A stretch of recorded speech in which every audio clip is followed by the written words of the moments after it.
Okay, here we go.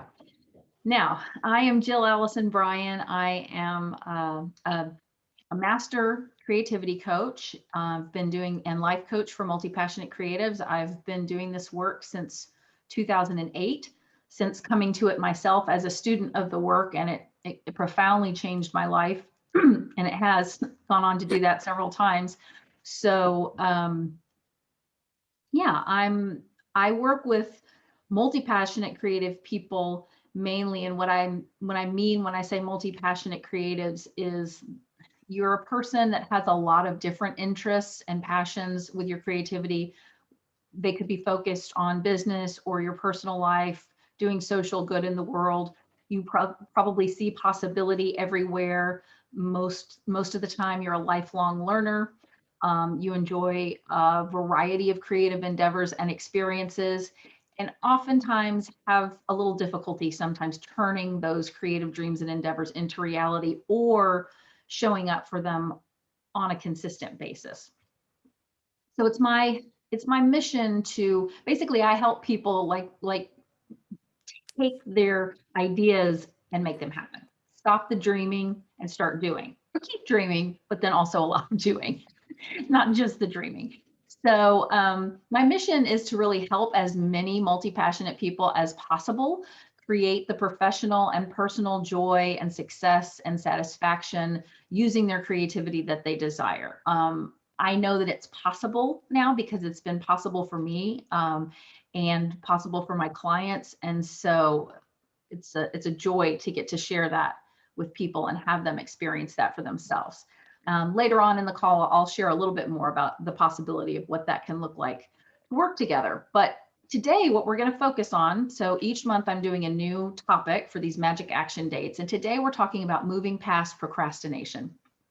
I'm going to share 3 ways that you might be fueling your procrastination and 3 ways that you can take your power back when it comes to procrastination so you can start taking consistent action on your creative endeavors. So the first thing we're going to do is actually have a creative exploration of procrastination and look at it from a couple of creative angles that I think will help you maybe get a deeper understanding of why you're procrastinating, at least on one level, and also to creatively start to take your power back when it comes to the time that you're spending in procrastination. I'm also going to teach you a simple process that I've come up with that will help you move past procrastination. And it's one that you can repeat again and again. So when you find yourself procrastinating, you can use this. You can use it on a daily basis. You can use it on a weekly or a monthly basis. And it helps you to go from, sometimes we have that thing where we're waiting for the perfect time. We're waiting for the inspiration to strike, or we're waiting for some big, huge swath of uninterrupted time that never seems to materialize. And so we don't get started. And this is helping us to go ahead and get started rather than waiting for those times. And then lastly, to again, stop leaving that creative action up to chance and to the whims of the way we feel and thoughts. As creatives, because we tend to be, not always, but sometimes more in tune with our emotions and our inspirations and that type of thing, we can wait for that as a reason to start to begin. And so I'm going to share a technique that we're actually going to use on the call today to take some creative action that can help us to start before the inspiration strikes and to make our creativity more of a habit and build and strengthen that habit. Again, rather than waiting for once in a blue moon. And then at the end of our time together, I'm gonna share with you how you can book a complimentary Creative Oasis Clarity call with me. This is a time that you can get really clear on where you are on your creative journey, where you ultimately want to be, what blocks are stopping you, and if we were to be a good fit to work together, how you can create those results in a way that feels much easier and more doable and happens more quickly than when we try to sometimes go it alone. So to start, I want to help you to really come into this moment, whether you are here with me now live or whether you're watching this on the replay.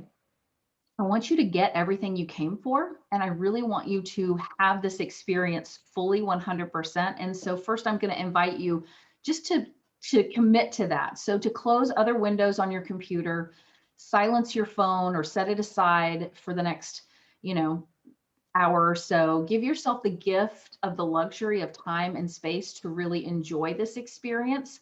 I promise you that your emails and your phone calls and your texts and the news updates will all be there when we finish. I actually hosted a private workshop for some people a couple weekends ago, and I started this way with permission. And at the end of it, one of the women said, "I want to thank you so much for," she goes, "I felt a little called out because as you were talking, I was going, well, I can check some sports game, some scores." And then she was like, "Oh no, okay, I see what she's saying. I'm good. Those will be there when I finish." So we don't often give ourselves permission, especially when we have so much information at our fingertips 24/7, to just focus in on something for us like this. So I'd like you to type in the chat if any of you are familiar with or have ever experienced a guided imagery, because that is how we're going to start today. We're going to start with a guided imagery. And it's not really important if you have or have not, because really all you have to do is just listen and close your eyes and relax and breathe. And I have to say that it's a really nice thing to receive one, and it's another, we don't often get permission for 2 or 3 minutes to just chill out, close our eyes, and tap into our own intuition in a guided type way. So yeah, about half and half probably have experienced this before. So I'm going to ask you to just get comfortable wherever you are in your chair. I am also going to ask you to have either, if you brought paper or a journal and a pen for sure. If you happen to bring some crayons or colored pencils or markers, that's great, optional. You don't have to have that to participate today. But if you have any of those things, just to have them at the ready, because as soon as we come out of this guided imagery, I'm going to share some prompts with you. So I'll give you a second to make sure you have all of your things there.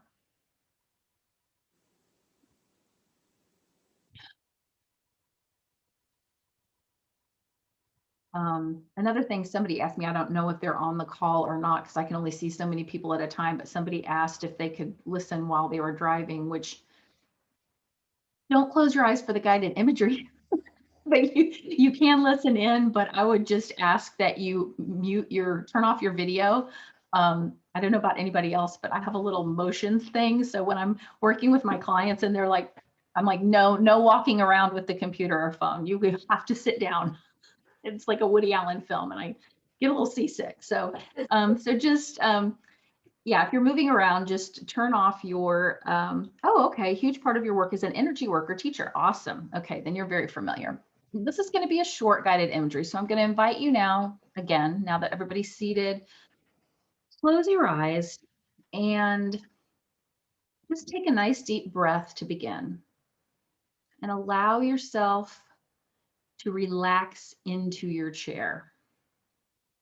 And on the next breath, just know that you're supported by the chair is supported by the floor is supported by the ground, and the ground is solid beneath you. You get to just be. And I invite you to do a gentle body scan. Just kind of go from the top of your head down and see if you're holding tension any place in your body that you might not have been aware.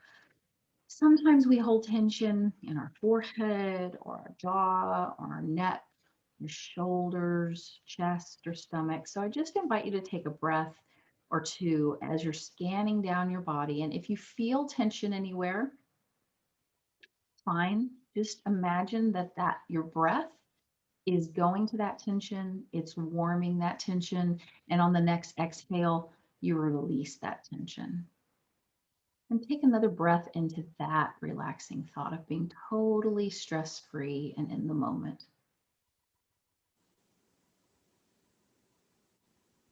And from this place of being grounded, of being present, of being peaceful and relaxed, I'm going to invite you to open up to a feeling of allowance and permission.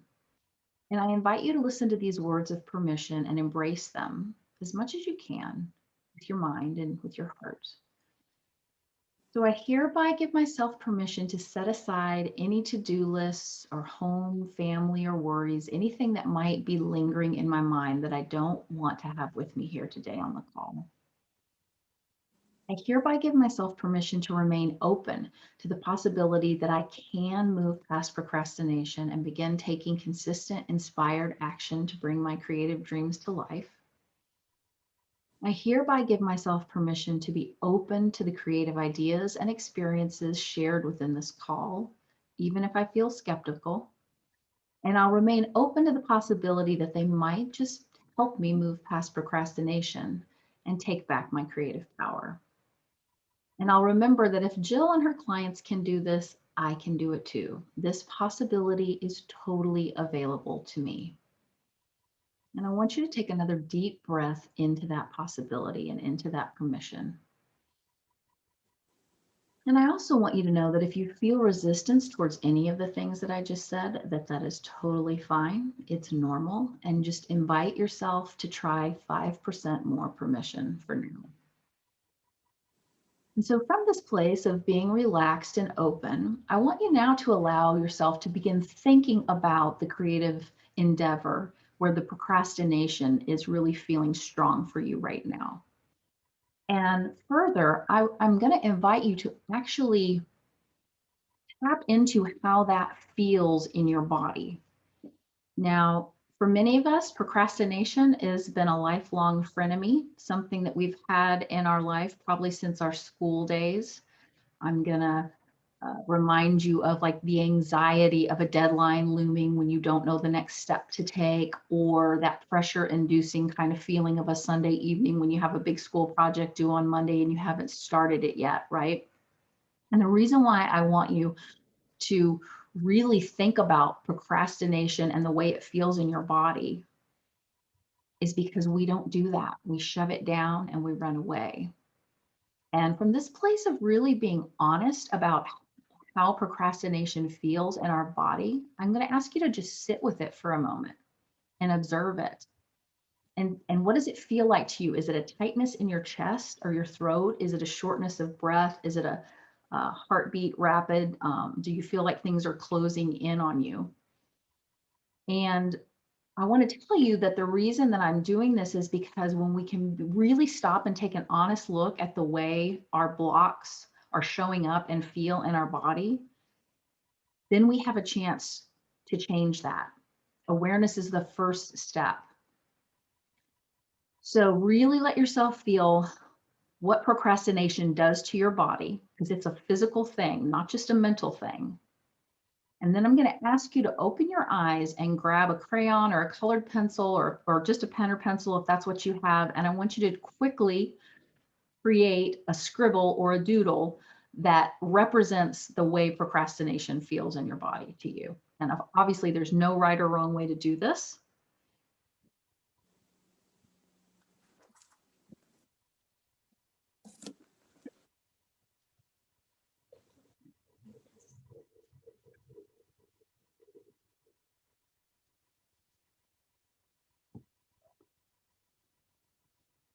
And after you created this kind of little small, quick, intuitive visual of what that procrastination feels like in your body, I would like you to name it.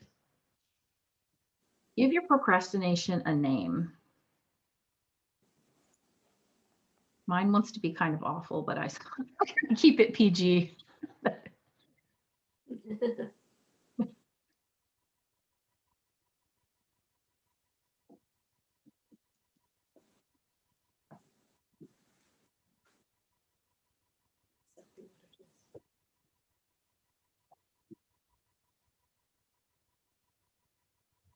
Now, the reason why I'm asking us to look at procrastination and really note how it feels is because this is going to help us to understand why we procrastinate, why we avoid, and why we derail ourselves when it comes to our creative activities or our endeavors. Because what we want to do when this feeling of procrastination comes up, which I guess if you wouldn't mind unmuting yourself, would anybody be willing to share like what that actually feels like for you in your body?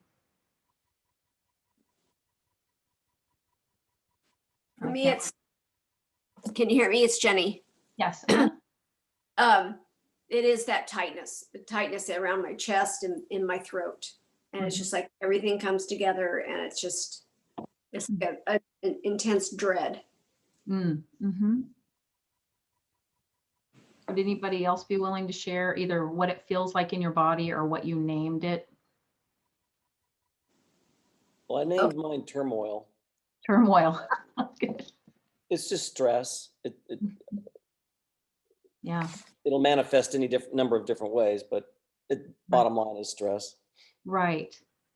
Right. And so when we're feeling turmoil and stress and tightness, what we do, and it's a very human thing to do, is we look for something that is going to hopefully immediately get rid of those icky feelings.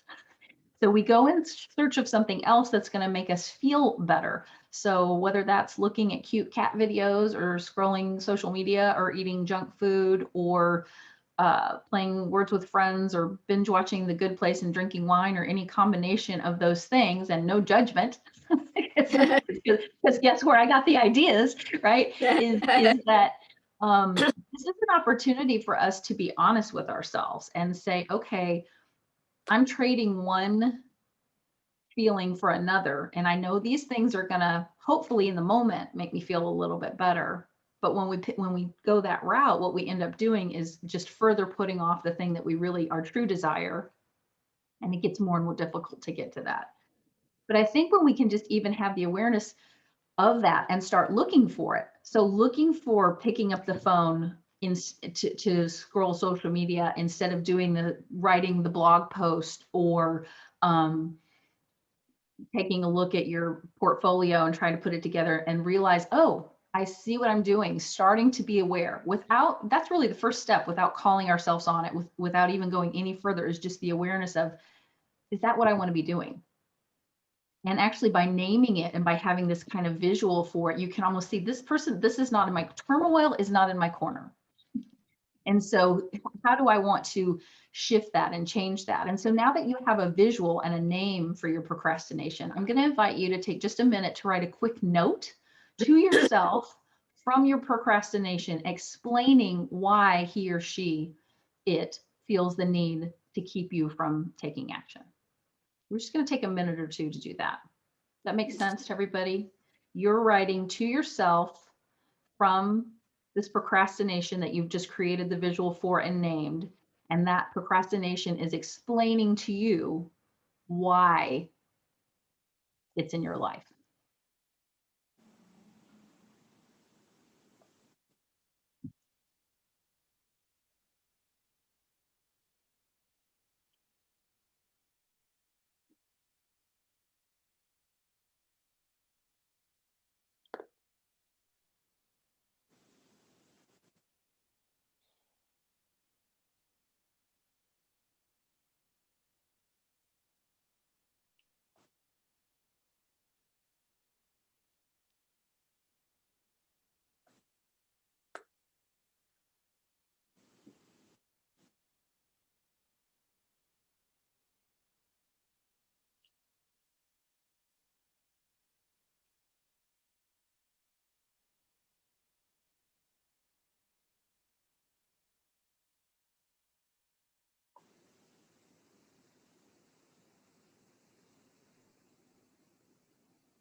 And I know this is kind of we're actually using our imagination and our creativity to do this. It's a little outside the box, but I think you can sometimes have some pretty profound ahas when we do this. And I'll start and I'll share with you what my procrastination said to me. So, dear Jill, I'm your procrastination. And actually, I'm really just trying to keep you safe. And I know it might not seem like it, but here's the deal. You have some pretty frickin' audacious creative dreams. And if I just let you run with them, you might fail big time. People might judge you. People might make fun of you. It might hurt like hell. And if I keep you otherwise occupied, it won't hurt. See? So I find all these things for us to do that feel good. That came straight from my subconscious. I could actually give myself some grace when I read that. I was like, oh, okay. Like procrastination is, I see why it's happening on a different level rather than just being this thing that's in my life that I resist and I don't like and I'm frustrated with. Would anybody else be willing to share what you came up with?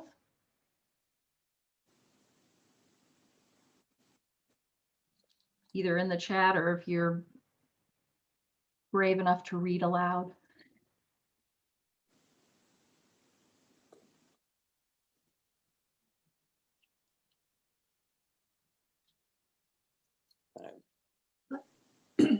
I can go. Okay. Go ahead, Jenny. No, go ahead. I was going to add something, so go ahead. Well, first off, I liked what you said quite a bit. That rings true. But my note to myself is too distracted to concentrate, too many ideas. It's too easy to put off. Mm-hmm. And that a cluttered house, or is where I work now, house equals a cluttered mind. Mm. It's that constant Yeah. thing that goes on in my head. Right. Yeah, it's like the physical manifestation of the way the inside of our brains feel sometimes. Yeah. How about you, Jenny? I've said from the point of view of my procrastination, whose name is Eddie, by the way, like an eddy in a river. My purpose is to distract you from the negative feelings, the discomfort of not knowing what to do. Avoiding discomfort gets you every time.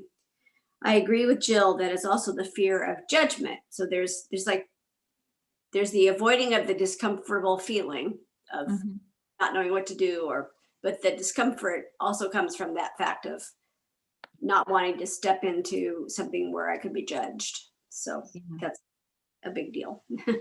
Yeah. And so I think that when we kind of use creativity to come in the back door to look at this, rather than just, I think our left brain says, procrastination bad. You should be able to just like do the thing. But when we really take a look from this back door, we can see why we're procrastinating and maybe have a little more empathy for ourselves and grace.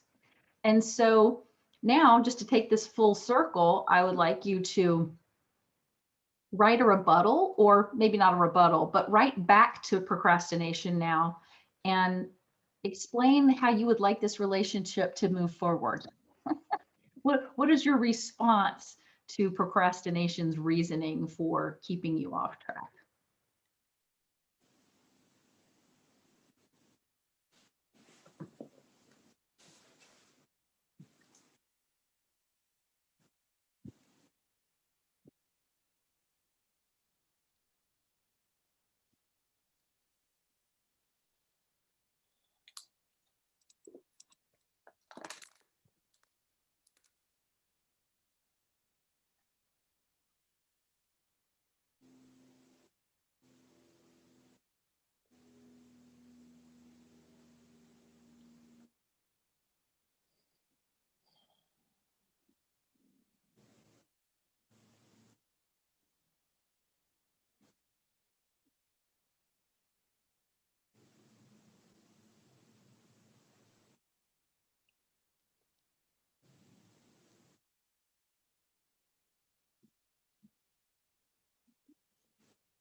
And I'm again happy to kind of kick us off and share my quick note back to procrastination.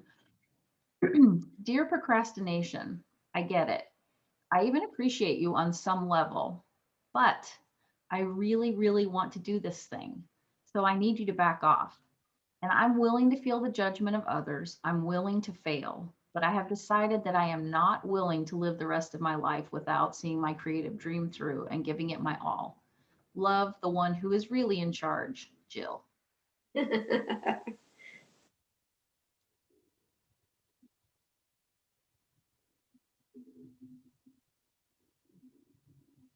And while if anybody else wants to share what they wrote as well, the very last piece of this exercise is to then make your doodle, scribble art that represents this more, this rebuttal, this acceptance, this new way of being, rather than just giving in to procrastination as we've done, probably our whole lives on some level or another. So it's no small thing to take a habit that's been a lifelong habit, fueled by thoughts that have been lifelong thoughts. So those are our default thoughts. And, when I'm working with my clients, that's part of the work we do, is to really get an honest look at those default thoughts that have been there for so long. And then to realize, oh, we have options. Like, yeah, that thought's the one that's going to pop up the first because it's the one that I've been thinking for decades. But there's this one over here, and I'm going to practice thinking it. And it's even just knowing it's available, right, to you, I think is a relief. It's like, oh, I don't have to only think this thought. And I can even practice choosing this one instead. Right. Which leads to new behaviors of like actually just doing things, starting. So anybody be willing to share your rebuttal or your comeback to procrastination? I will. Okay. Dear Eddie, I appreciate your effort to make me feel better, but I want to learn to fully experience these feelings and then be able to move past them. So I think, living with the feeling rather than trying to avoid that feeling. Absolutely. And I've been on this is part of the work that we do too, but I recently heard a Brene Brown podcast about this book. She interviewed these women that had written this book. They're sisters and they're both like scientists, therapists, and it's called Burnout, the Complete Cycle of Stress, completing the cycle of stress. And that was the whole point. It's like stressors are out here. Stressors are deadlines or money worries or COVID or, any of the things that are out there, that are the election, that are stressing us out. But stress is how it manifests in our body, and that these stressors are they're physical. They're not in our head. So we thought that before, like, oh, stress is in our head and procrastination is in our head, but it's actually in our body. And that there are 7 ways scientifically proven that we can move a cycle of stress all the way through. There's a cycle, there's a beginning and middle and end to it. And one of the 7 ways was creative expression, which of course made me very happy. But things like breathing, and this will not surprise you, a great laugh, a great cry, a 20-second hug, just things that actually move you through. Walking, breathing. Navy SEALs use deep breathing as one of their most potent techniques when they go into crazy situations. And I think our human brains think that's just too easy. Wait, what? I need a lot more. Tell me more steps. And it's like, no, really breathe 4 breaths in, 4 breaths out. It's like, okay. Well, hopefully they don't do that when they're underwater, but No, they've got their tanks on. But anybody else be willing to share what this? Oh, I'll go. Yeah. I'll abbreviate. I said, talking back to this entity, F you. I'll clean and organize so I can concentrate on task. I'll time block things to get the feeling of accomplishment and get things done and free my mind. Yeah. If I could do an hour here on that, an hour here on, I feel like I'm getting a little bit done on both things, Yeah. And I'm even gonna not challenge, but I'm gonna talk about how for some of us, right, an hour is too big. So that's where the small steps come in. So beginning to start, and Yvonne said, no emotion to my procrastination. The message I get is I expect too much from myself. Yeah. So expecting too much from ourselves, this is another good reason to do what we're going to talk about next, is Kaizen, is making things smaller, is making things more doable. So what I'm going to share with you next is this. I told you I was going to give you like this system. So when you recognize the procrastination, I have this, I call it the magic action planning system. And basically at its very core, at its most simplest, it's or simplistic, it's download, decide, do. And it's something that you can use again and again. And obviously a common problem for multi-passionate creatives, if you have a lot of things, a lot of ideas, or a lot of projects in front of you that you want to be working on, it's difficult sometimes for us to choose one and get started. And sometimes it's just like not making the decision. And that's when we do the very human thing of looking for something else that's going to make us feel better. We go into avoidance pretty quickly. So what this is, in its simplest, again, it's a 3-step process, and it really helps you to empower yourself. Because if you're thinking, oh, you have awareness, you're saying, I'm procrastinating on the jewelry show, I'm procrastinating on my portfolio, to be able to say, okay, stop. I have a little simple system that I can use right now with pen and paper to make some decisions and have a plan, but a super simple plan that I can take in action on right now in this minute. And also, if you don't already have a copy of the Magic Action Planner, I'll send one to you in the link. But this, I'm going to do an abbreviated version with you now. So the first thing you do is just set an alarm on your phone for 60 seconds, a timer for 60 seconds, and let yourself do a creative idea download. So that means all the ideas that are swirling around in your head related to this thing that you are procrastinating about, or whatever's in there, just letting yourself get it down on paper. So we're going to do that right now. I'll hold the timer for you, 60 seconds. Just write down what those thoughts are that are in your mind that are whirling around.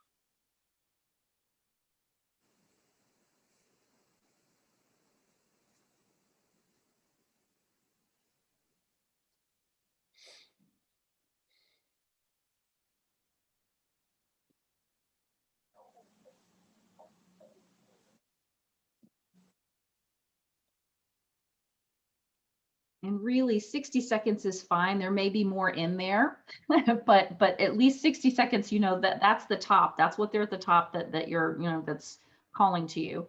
And just even getting that down on paper, I always picture it like this, like a kind of tornado of ideas above my head, and that I'm actually kind of pulling them down and putting them on paper when I write them down, and it gives me just this much more control over them, or autonomy over them. And then the second, so download is the first. The second piece is to decide. So really and honestly, just to begin, quickly and intuitively choose one of the things from the list that you just wrote down to practice with. You can either choose the thing that calls to you, that energizes you and delights you, or sometimes we choose the thing that just feels like it needs to get done first. And you know that once that is finished, it's going to kind of open the floodgates to allow more time and energy and headspace for the other things that you want to do. So I'll give you an example. When I first started working with my first creativity coach all those years ago, creative projects were what I really hired her, that I thought I wanted to work on. I had all these ideas for so many creative projects, and I was having a hard time deciding which direction to go, music or writing or acting. But I also had my taxes due. And it was bothering me so much that we spent the first week or two using small steps and other things to really take that off my plate. And that freed up.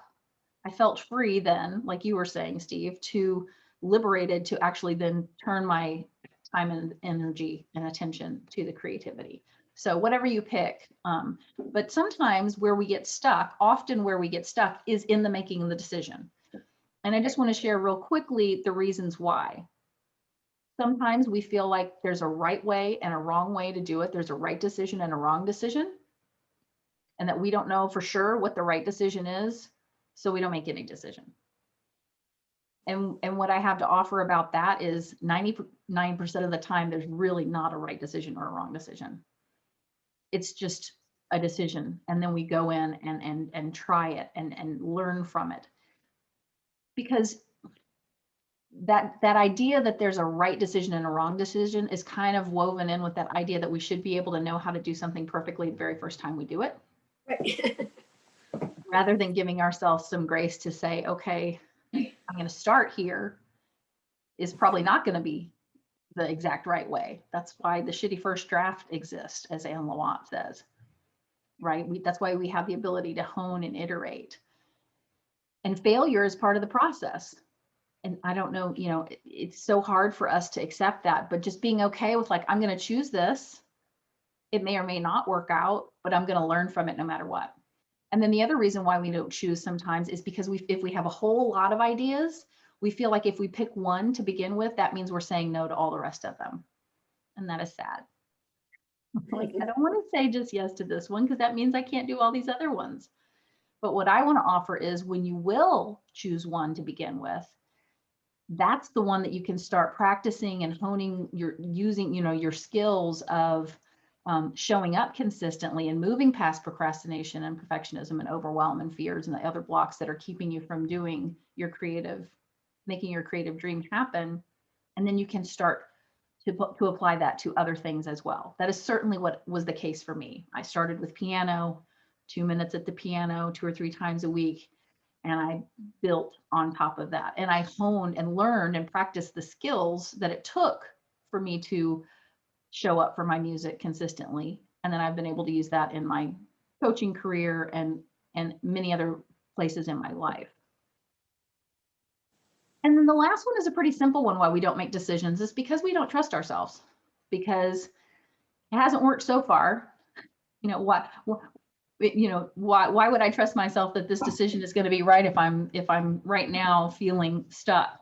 And again, that just goes back to saying, I'm going to make this decision for now, knowing that I think it's the best decision for me right now.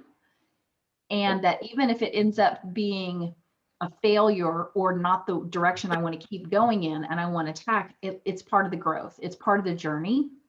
And just really approaching it with that mindset helps us to make a decision and not get so paralyzed. So I invite you all right now to choose one thing from that list that you just came up with. And then the third, or the last part of this, is to do.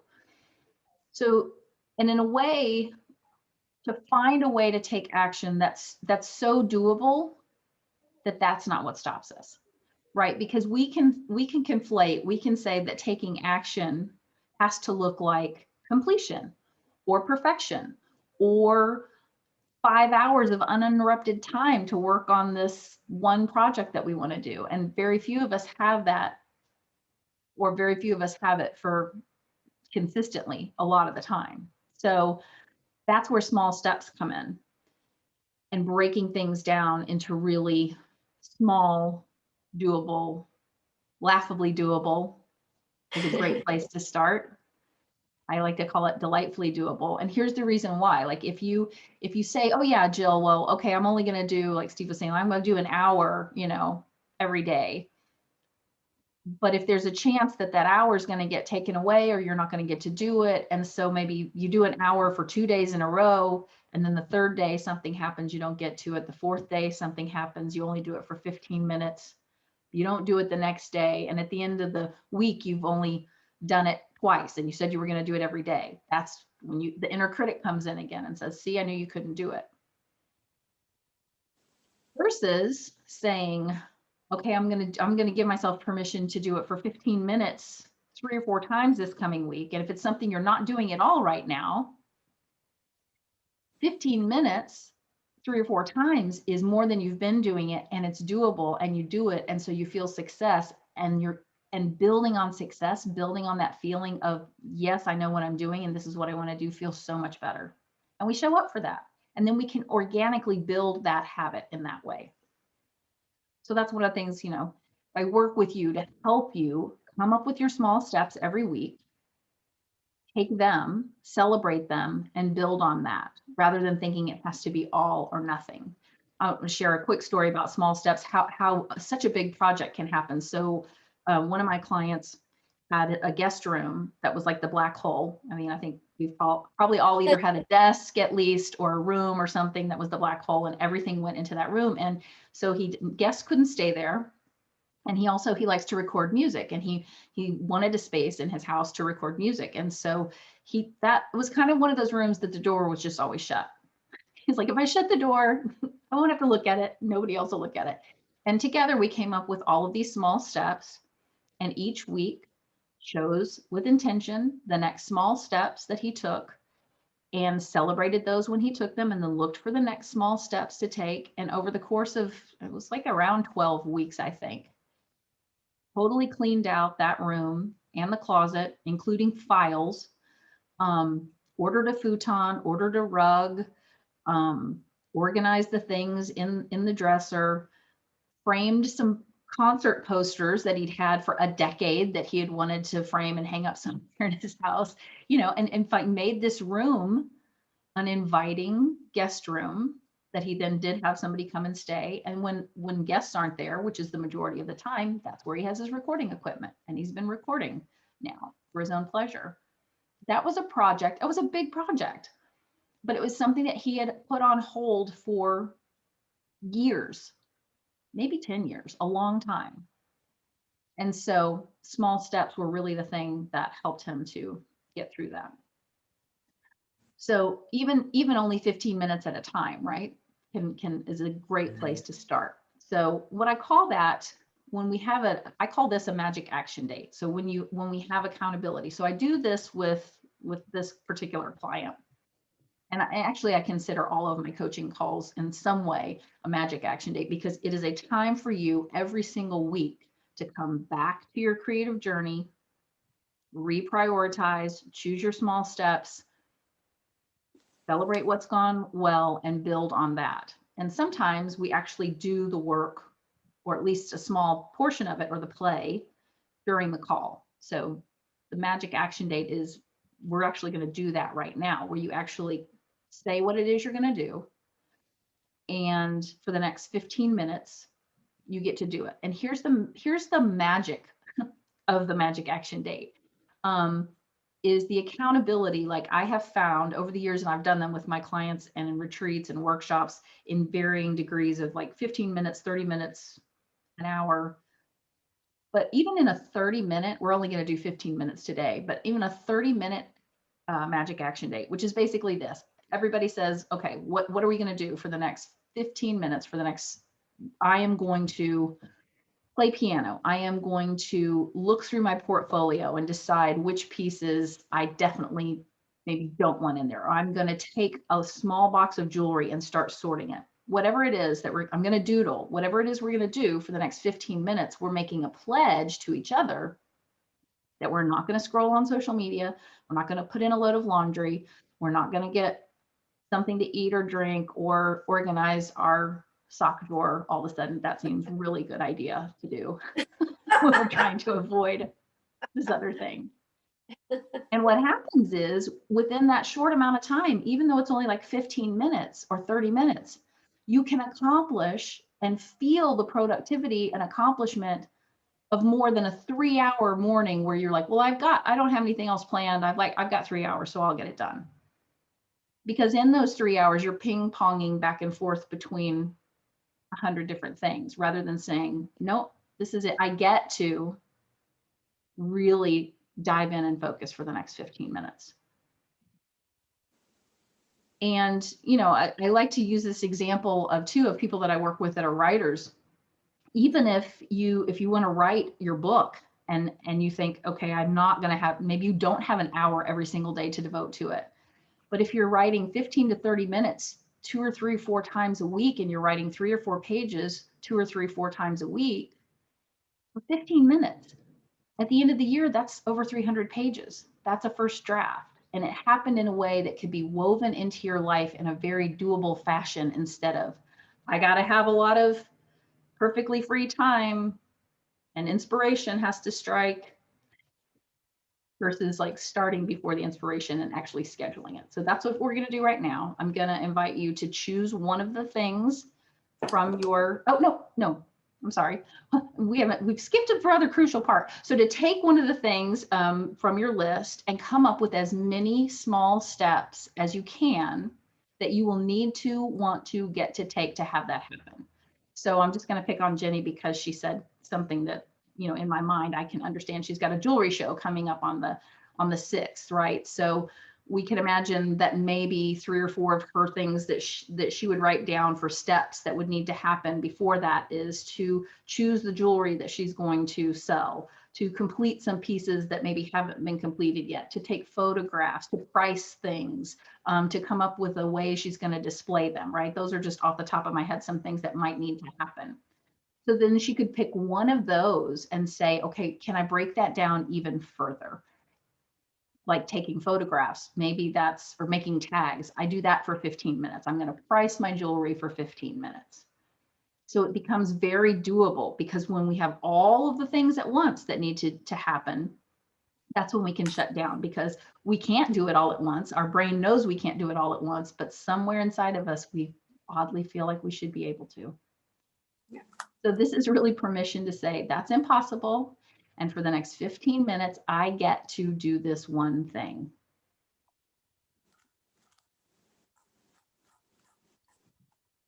So yeah, take a minute and just come up with as many small steps as you can for the creative endeavor that you chose.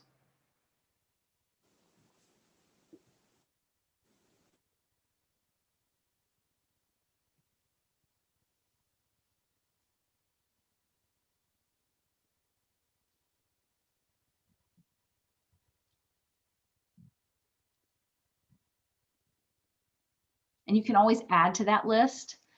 But for the purposes of right now on the call, since we have a little less time, if you have a few to pick from, all you need is one. So I invite you to pick one thing that for the next 15 minutes, you will take action.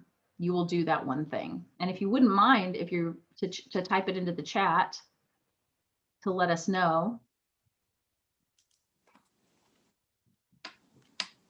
Clear painting surface and set up supplies. That's what Yvonne is going to do. Okay, great. I'm going to do a, I'm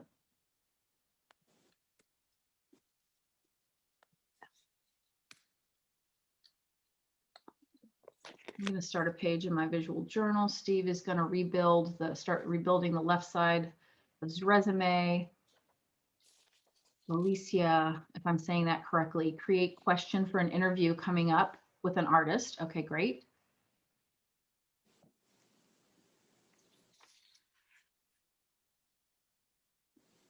Anybody else know what you're going to do?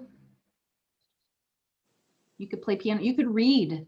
I mean, I'm telling you, like I work with people who like they want, and I was one of them, like have more reading time in their life. That's something that I very consciously have made an effort to do this year. And I'm so grateful because I was not reading anymore. This is why, I think. My phone was just so easy. Jenny's going to pull out all the earrings, decide what she needs more of. Okay. All right, I am going to set a timer for, Wendy's going to select the best photos for a mini portfolio. Great. And beginning an email. Okay. And just, yeah, start with one, Yvonne, and if you finish that, then you can move on to the other one. So I'm going to set a timer for 15 minutes.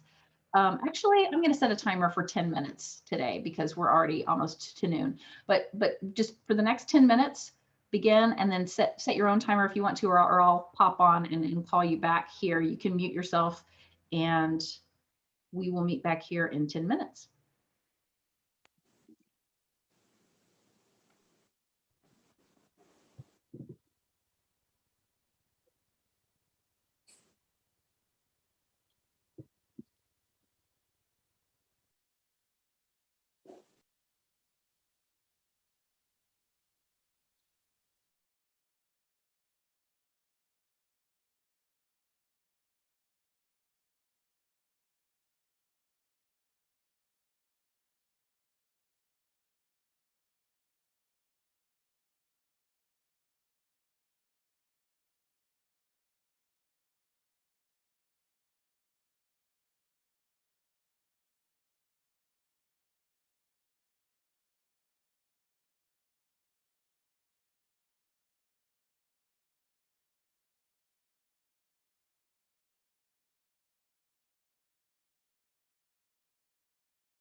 Okay, I'm gonna ask you to finish up whatever you had chosen, whatever small step. And I would be interested to hear for you how that went, whether or not, yeah. Well, I won't feed you the answers. Can you tell me how did that go? What did that feel like? Um, you can type it into the chat if you're uncomfortable, if you don't want to tell me, but feel free to unmute yourself if you want to share.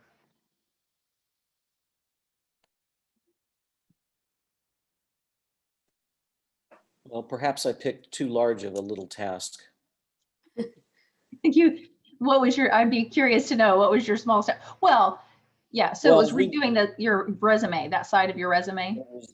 Skills and software list, and of course it turned into icons and everything Yeah. else. So, but allowing yourself to do that, right? Like, and just focus on that, even 15 minutes at a time. For the next 15 minutes, I'm going to do that, to begin.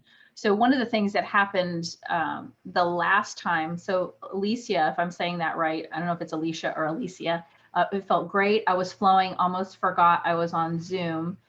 And Wendy, I was in the zone, ready to keep going, surprised by how quickly the time passed. So that was two things that usually happen. One is that you'll look up and be like, well, for example, somebody, the last call that I did last month said they wanted to clean an area in her studio. And she's like, I'm done. Like, I'm almost done. I can't believe that. Yeah, Yvonne finished what she wanted to do and started more.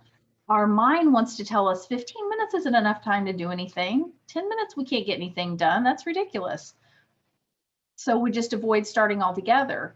So like now, when you have this experience of, wait a minute, 15 minutes, I can actually accomplish quite a bit. Or in Steve's case, and then somebody else who was on the last call said, or like Wendy said, it's maybe not that you got it all finished or you're not close to getting all finished, but you really got started with it. And sometimes it's just, I use the example of like taking a walk or running. Sometimes I think, I don't really feel like it today, but I'll just put on my shoes and walk around the block. And then when I'm outside and it's beautiful, I'm moving, well, then I'm going to keep going and finish my walk. But this is kind of that jump start for us, is because it's like, even if you do only do the 15 minutes of it, at least you've done that 15 minutes instead of still wishing you were getting started. And so there's some ways that you can use this magic action date, this kind of accountability date in your own life. You can schedule with a friend or a colleague. I have some of my clients have started like pods. I have one client who's like a travel agent, and she started a pod with some other travel agent friends where they have an accountability date once a week. I've done this before on a larger scale. And I call it a magic action deep dive, where we actually spend a half a day together and do 3 50-minute chunks, 50-minute chunks with breaks in between. And those are wildly popular because, I mean, that's really an opportunity to get shit done. It's like, okay, half a day and to be supported, to know that other people, yeah, but you can go outside. Like Yvonne said, she wants to be outside rather than inside. Like right now, I mean, we can be outside, if we want to, depending on exactly what you're doing. But sometimes we can, that's another thing we can do is take it outside for a little bit. Jenny said, I felt the relief in picking one thing. Yeah, there's that kind. Charlotte said, I didn't want to stop. It went by so fast and you're accomplishing something. That's fantastic. So, how can you do this for yourself too? So even if you don't have somebody else that you want to schedule one of these with, or you're not working with somebody like me, you can attempt, right, to put it on your calendar. That's the thing. We often also think that's number 3, that it's just going to happen magically. Like, because we want to do this creative thing and we really want to do it, we think, well, why isn't it happening? And yet, we prioritize and put on our calendar everything else, right? Dentists and visits and grocery lists and any other things that we want to have happen, we prioritize them. And so I think there's simply something to even writing it down on your calendar and saying, okay, for 15 minutes, and you can call it whatever you want, but like, I'm going to have my magic action dates in the morning for 15 minutes.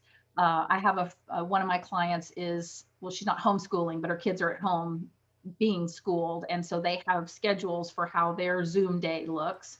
And she decided she's writing a book that she would just write her schedule as well. So she could be cleaning the house, she could be doing other work, she could be going and checking on them.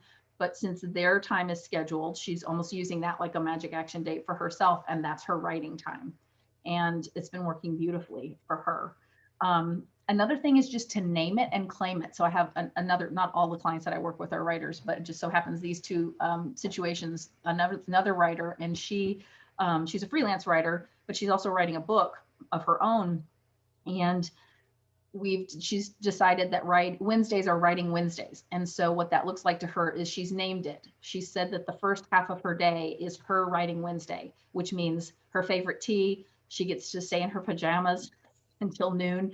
And she knows that that's how she's going to start the day. And then she switches over to her freelance work in the afternoon. But she's not assuming that just because she really wants to write this book, it's going to happen.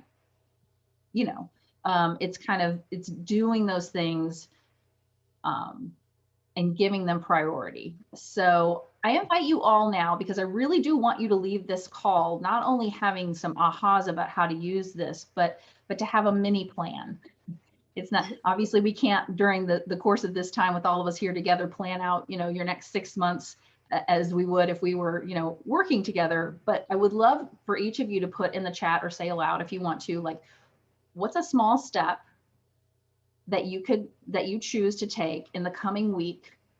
And what do you commit to or give yourself permission to? And I mean, really small. So here's the thing. So 2 or 3 times, what can you do? What can you say that you're going to do for 2 or 3 times, 15 minutes in the coming week, just to practice? Of course, nobody's going to come. The creativity police are not going to come and slap handcuffs on you if you do it for an hour. That's fine. But the idea is like starting yourself small. So does anybody have anything that they would share as a way that they might take this next step? Take the things that we've talked about today and proactively and intentionally use them in the coming week. I know one thing I will do in my unmuted, yeah. I'm going to write it in my calendar. I'm going to schedule in the times. I've been traveling and there's been a lot of chaos, and so now, okay, I can actually put it in the calendar and do it. So great. Probably continue with earrings. Okay. Very good. Alicia says she's going to set an appointment in her phone to work on specific steps and possibly with friends. Yeah, I think that's another thing, is to get very specific with it, because you could say, like, if Jenny said, or if Steve said, we got to work on my portfolio project. Well, that project probably has dozens of steps within it. So I liked, like, you really got down to the left side of your resume today, but even like words, I'm going to just do words. I'm going to just do icons. What do you think, Steve? It was even the bottom half of the right side or the left side. Right. And that's okay. That's great, because you can't do it all at the same time. So here's what happens when we give ourselves these small actionable steps, these delightfully doable, so doable they seem laughable. Like, what's the point? Is our brain goes, okay, I can do that. Like, it's, I want to do more, but I can do that, versus my whole resume and portfolio needs to be perfect and it needs to be done by the end of the weekend. Yeah. Okay, but what's on Netflix instead? It was a nice day. Let's go outside. And I do like things like taking things outside for a break. My 3 magic action questions, I don't have a slide for this, but if you've worked with me at all, you will know these. And I apply them anytime. And when I'm working with you, I help you remember to apply them, which is, how can I make this easier or more doable? And how can I make this more fun, or if it can't be fun, at least enjoyable? So that might be, to Yvonne's point, going outside on a beautiful day like today, or opening a window, or lighting a candle, or if it's the kind of thing where you're organizing a space, maybe listening to music or a podcast. And then the third question, how can I make it more meaningful? So what am I doing for myself? How am I adding meaning to my life by giving myself permission to take this step? So how do I make it easier or more doable? How do I make it more fun or enjoyable? And how do I make it more meaningful or add meaning to it. Yvonne's going to try going straight to her studio in the morning. That's awesome. Charlotte says, I'm going to set an alarm on my phone and stop whatever I'm doing and sketch for 15 minutes 3 times, Monday, Wednesday, Friday. Awesome. Awesome. Yeah. And just, I mean, really also the fact that you know that it's coming, right? It's like it's something to look forward to in that, Right. in that way, I think. Yeah. So just to wrap up what we covered today, as far as moving past procrastination, is, you know, using our imagination, our creativity to kind of dig in deep a little bit and figure out what's behind the procrastination. And I think for some of us, you know, it's trying to keep us safe. It's trying to keep us in a place that feels good, not put us in a place where we're potentially going to fail, or which we're going to fail because we're human. So it's more like able to look at that head on and be like, that's okay.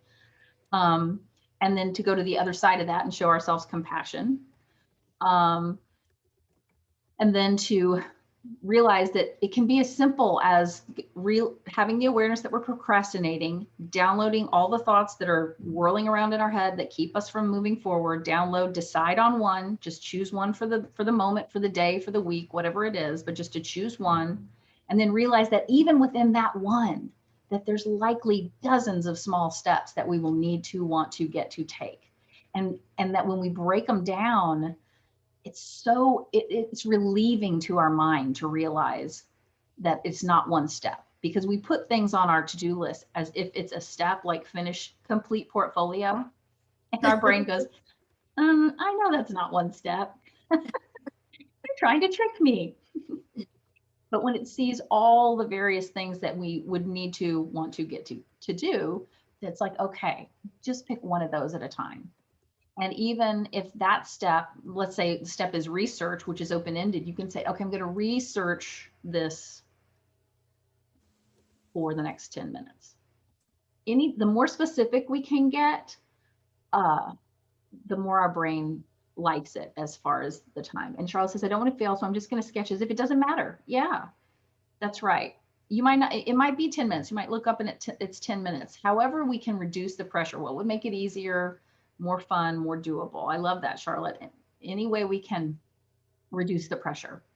So would anybody want to share? Did you have an aha or just something that you're going to take with you this week that will actually, you can take some action on and move forward in a place in your life that you have been procrastinating?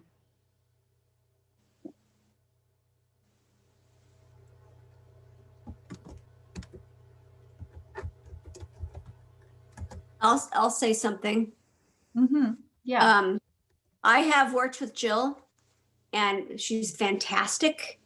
And just checking in on this, just doing this magic action date today with you reminded me of it. I was like, I've got pages of, you know, ahas and ideas and things starred, because you just reminded me of all the things that I know from you, and reminded me that I do have resources. They're already there. I just need to access them and work on, use them.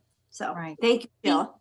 Absolutely. And thank you, Jenny. And that's part of, right, that's part of the idea behind the coaching relationship, is even though we know things on a level, it's like, then we need to be we get to be reminded. It's like I work out with a personal trainer 3 times a week, not because I don't know how to do a jumping jack or a plank, but because it keeps me accountable. She has perspective to see when I'm doing something that could be adjusted. She challenges me to do things that I won't do on my own when I'm not working out with her. And so that is part of the relationship of like having somebody that just week after week knows what your creative dream is and helps you to hold that vision and choose the steps to take to move forward to that. And I love Alicia says, her sounds like a mantra is going to be, I have permission to take my time. I love that.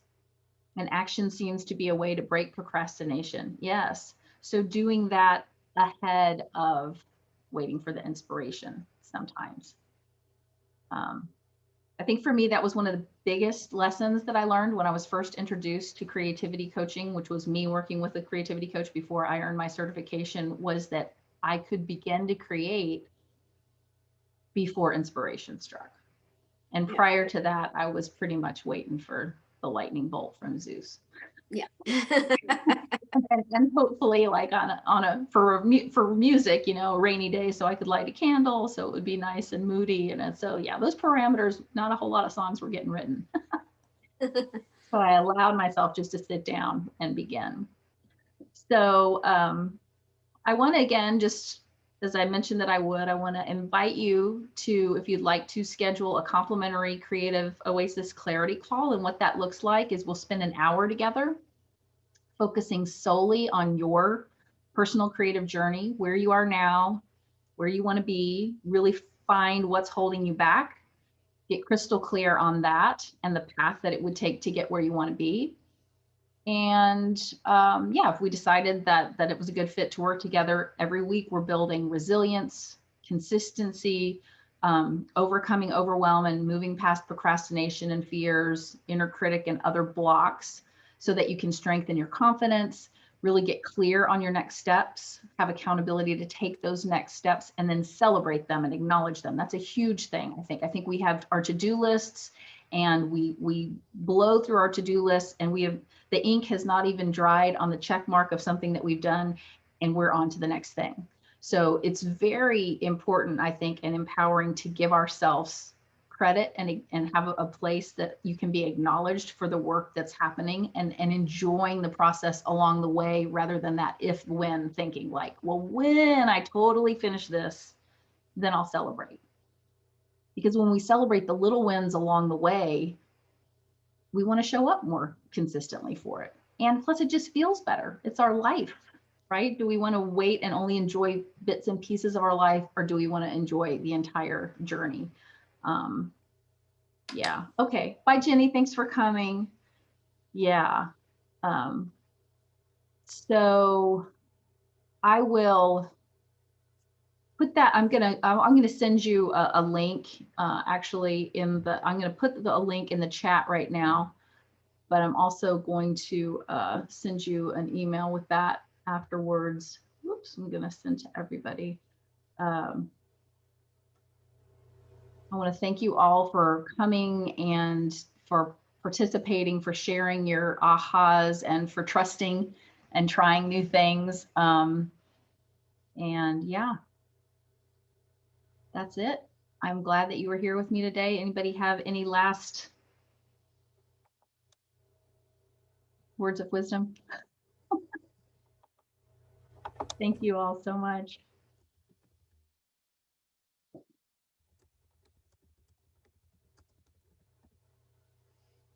Bye, Charlotte. Thank you.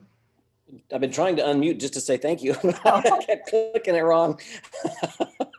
Steve, it was great to meet you. Thanks. I'm so glad you could make it. Everybody, I'm glad that you could make it, and I wish you the very best. I honestly believe that the more creative people that are out there making your creative dreams come true, the better our world is going to be. I think we need it now on so many different levels, and there's so many opportunities for us now. So yeah, good. I'm glad, Mary Beth. Good to see you again. Thanks. All right, y'all have a great day. Hi, Wendy. I don't know if you're muted. Are you trying to say something? I'm going to stay in case you're. Yeah, you're muted. You're muted again. Hold on. All right, one more time. You're muted. The beauty of Zoom when we're not muted. I just said thank you, Jill. Oh. I appreciate it. You're so welcome. I'm really glad you could make it, Wendy. All right, bye-bye. Have a great day. You too.